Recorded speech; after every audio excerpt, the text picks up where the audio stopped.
akin to what a sitting U.S. president would receive? He was provided a full complement of security based on the threat assessment that we had. That's not my and question. the venue. My question is, if he'd been the sitting president, would he have had the same security he had on July 13th, or would have? So this is a good example of holding frame. He's like, ma'am, that is not what I asked. The question that I asked is the following.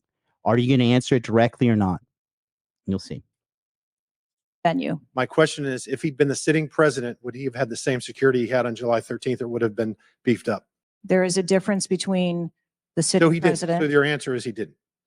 And continuity of government Okay. and the responsibility. So he did not. Okay, there wasn't a CAT team, the full CAT team on site. There wasn't counter surveillance teams on site. But this is the thing. You just said you had the ability to beef up the security. You knew about the threat, and you didn't. And that's as telling as it is chilling. We have satellite images from the Butler Fairgrounds. Have you visited the site? No, I have not. 9 days and you have not visited the site. I think that's just, honestly, that's insane. That is absolutely insane that on the most recent presidential assassination attempt that she has not gone to the site and conducted a full analysis. And that's because she was a DEI hire. She got an award for no reason from Biden just to stack her fucking credibility, her pseudo credibility, as you can see now. Okay, this is unacceptable. This is unacceptable. You have to take account. If this was me, I would be doing everything in my power to figure out what happened. I would have gone to the site myself. I would have done everything.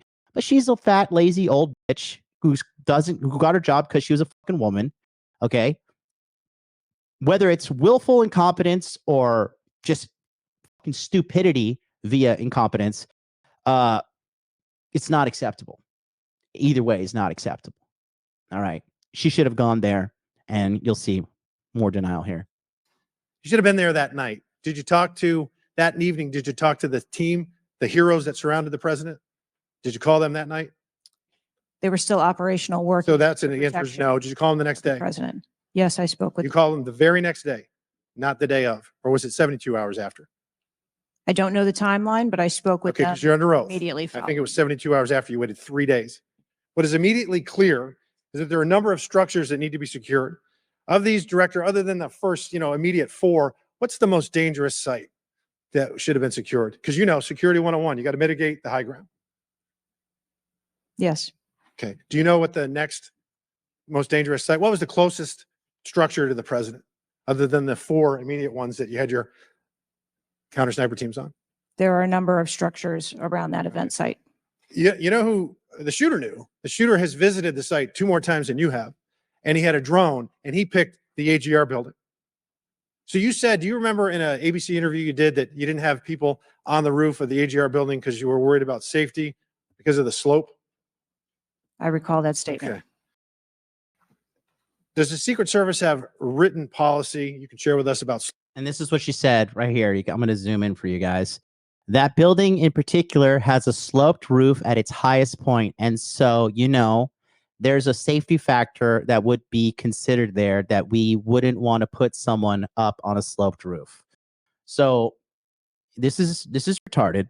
This is fake. This is gay. All right. Like everybody knows, if you saw Star Wars Episode 3, Revenge of the Sith, it's over, Anakin. I have the high ground. Okay. In all if you watch The Rock, remember The Rock when they came in from under the sewers and the fucking bad guys had the high ground, and guess what happened? They all got fucking smoked.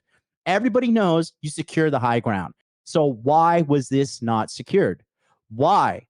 Are you a dumb bitch? Are you fucking retarded? Or is this willful incompetence? Which one is it? Either way, you're fucking retarded. So where is it? But again, she's lying. She's lying. Don't forget that. So you're going to study the anatomy, the body language, everything of a liar right now. And watch. She doubles down. I have so many more videos of this. Slope roofs? No. Okay. So why'd you act like there was one? Because is it your practice to comment on enormous events of enormous national implications when you're ignorant of the facts? That's rhetorical. So here's this thing with the slopes. You go all up to like 1812. You can go to a 112, which is about as flat as you can get. without it being completely flat. And you're saying that there was a danger, safety concern there. But the problem is, Director, you put your counter snipers on a 312 roof, which is steeper than the 112. And by the way, the 112 is ADA compliant. You can build a ramp for a wheelchair on a 112 roof. So these are nothing but pathetic excuses, and they make no sense, and they're a bunch of cow dung. All the law enforcement I've spoken with over the last 9 days are amazed that the AGR rooftop was not secure. You want to know why? Because it's dangerous. I have never had any long gun training in my life. I own an AR-15, and last time I shot it one time my whole life. It was 6 years ago. That is until Saturday, where we recreated the events in Savoy, Texas. We recreated what happened in Butler. I was lying prone on a sloped roof at 130 yards at 6:30 at night. And I knew that he had a scope. I didn't know what kind, red dot or magnified. So I shot 8 rounds from both. You know what the result was? 15 out of 16 kill shots. And the one I missed would have hit the president's ear. That's a 94% success rate. And that shooter was a better shot than me. It is a miracle President Trump wasn't killed. Corey Comparatore life is over because that damn shooter made it on the roof. And it wasn't the roof that was dangerous. It was a nut job on top of the roof. You know what else is dangerous? I believe your horrifying ineptitude and your lack of skilled leadership is a disgrace. Your obfuscating today is shameful. And you should be fired immediately and go back to guarding Doritos. Mr. Chairman, I yield back. Go back to guarding Doritos.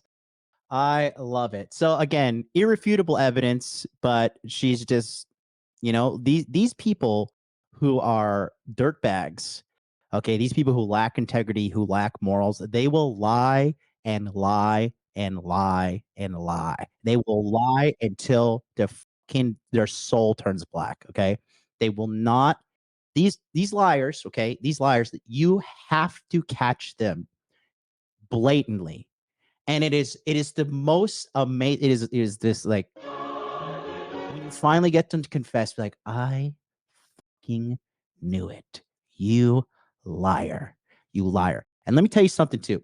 The longer that a person doesn't tell you the truth. Okay, lying already is you're fucking you're a piece of shit. Okay. You're gonna lie to me. You're obviously you don't respect me. You think you're smarter than me, so you can fucking go do better without me, right? That's already a problem. But the degree that somebody lies and how long they lie and how long they try to deceive you also shows you the depth of deviousness in this person. Okay. This is clearly an evil and devious woman. Okay. Like the majority of people in our government, quite frankly. Okay. But in the context of relationships, all right, if you catch somebody lying like this, I don't give a shit what they say. If you can say, oh, she was in a traumatic situation and this is why she did that. Oh, she was, when she was a child, her parents forced her to do all this shit. And her defense mechanism was only lying. And so blah, blah, blah. No, shut up. Don't cope. Don't defend. Don't rationalize. Peace. That person has to go. Any promotion that she would have had in the future, girlfriend, long-term girlfriend, wife, whatever, it's out the window. It's done. It's out the window. Okay. It's not worth the stress. It is not worth the stress because you're going to be, even after, let's say you kiss, you make up, everything's better.